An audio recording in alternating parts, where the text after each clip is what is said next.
Have you ever looked at your monthly bills and never once wondered why working harder doesn't seem to get you further ahead?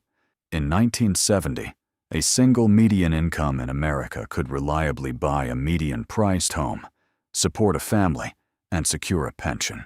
Today, that same home requires more than 5 times the average annual household salary, forcing families into decades of compounding debt just to lock in a place to live. Not an exception, the new normal. But the global financial system is hiding 3 mechanisms most people never think to question. Because this world isn't broken.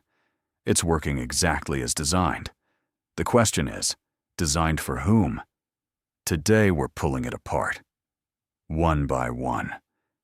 Most people assume that inflation is a natural economic cycle, a cosmic consequence of supply, demand, and unpredictable market pressures that raises prices for everyone equally. It seems logical. It seems inevitable.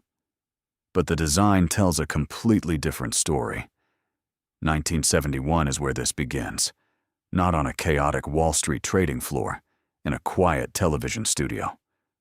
On August 15th of that year, President Richard Nixon announced the temporary suspension of the U.S. dollar's convertibility into gold. The decision was framed as a defense of the currency against foreign speculators. What started as a temporary emergency measure became the permanent foundation of the global economy. And what started as a political shield became a wealth-extracting machine. Here's what that moment still does today. This is the first mechanism: fiat dilution. Think of it like a community board game where the banker secretly grants themselves the right to print an unlimited supply of new currency, while the rules prevent you from changing the price of the properties you already worked to acquire.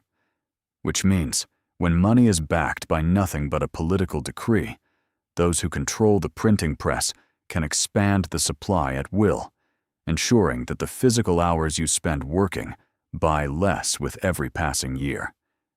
But fiat dilution was only the first layer, because once you've uncoupled money from a physical reality, you create a structural hierarchy regarding who gets to touch that new money first. The modern financial market looks incredibly efficient on the surface. It promises that liquidity injected into the top of the banking system will eventually trickle down to stimulate businesses, fund mortgages, and raise wages for everyday citizens. And yet, every time a financial crisis hits, commercial banks receive instant bailouts, while consumer food, energy, and housing prices skyrocket out of reach. That's not an accidental failure of the market. That's the Cantillon Effect. This arrangement wasn't built for your benefit. It was engineered nearly 3 centuries ago under the banner of royal state finance. An Irish-French economist named Richard Cantillon observed a structural law within the kingdom's monetary expansion.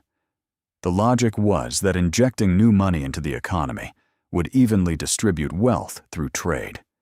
The outcome was that the individuals closest to the king's treasury spent the new gold while prices were still low, capturing tangible real estate and assets before the money circulated down to the peasantry, where it arrived fully diluted into higher prices. Consider the structural difference between post-war America and the post-2008 financial system. In the past, capital expansion required physical industrial expansion, which meant hiring workers. Today, newly created central bank credit flows directly to institutional funds that use it to buy up existing housing markets, outbidding families using cash, saved from actual labor. The system doesn't need to exploit anyone through force. It just needs to be the only option available to survive. Now, here's the one that really changes how you see this. Because when the currency is systematically diluted and insiders capture its value first, it eventually breaks the relationship between human effort and human survival. Look at the structural records of the American workforce. For 25 consecutive years following the end of the Second World War, there was a mathematical law in the United States.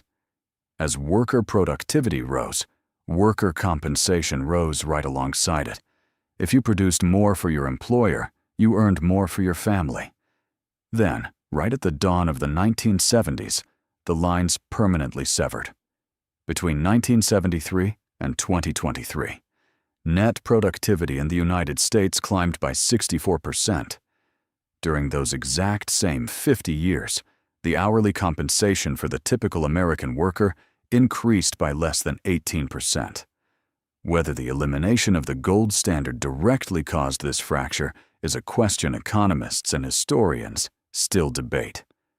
What is not debated is the documented outcome. The wealth generated by American ingenuity completely stopped flowing into salaries, moving instead into corporate profit margins, equity buybacks, and institutional asset portfolios. The pattern was noticed by anyone watching the math. Here's what's actually happening. Think of it like a treadmill, where the speed is locked to the factory's output, but your control panel has been rewired to only feed you enough energy to keep running, while the excess power is diverted to keep the machine itself moving faster than you can step. The result is a society where owning things, stocks, land, debt contracts, accumulates wealth automatically, while doing things through physical work becomes a statistical trap. Here's the detail that reframes everything. While public institutions, financial advisors, and central banks continuously assure the public that a fully digital fiat credit network is the most stable system in human history, those same central banks have quietly shifted their behavior. Over the last 3 consecutive years, global central banks have purchased physical gold at a pace not seen in 70 years, surpassing over 1,000 tons per year. They are quietly buying the very hard asset they told your parents was an obsolete relic of the past. So next time you open a paycheck, look at your monthly rent, or wonder why the financial milestones your parents hit so easily feel completely out of reach. You'll know exactly what you're looking at. Not personal failure, not a random streak of bad luck, not a temporary economic hitch, but a deliberate currency dilution that slowly siphons your purchasing power. A Cantillon structural barrier that rewards proximity to credit over actual labor, and a permanent decoupling of productivity from your compensation. Not a secret. A system. What surprised you more, the fact that wages stopped tracking productivity in 1973, or that central banks are quietly buying up the world's gold? Tell us in the comments. If any of these mechanisms landed, hit the like button. Share it with someone who still thinks inflation is just a random coincidence of the market.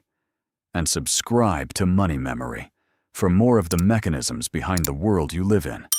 Because the patterns don't change. Only the names do.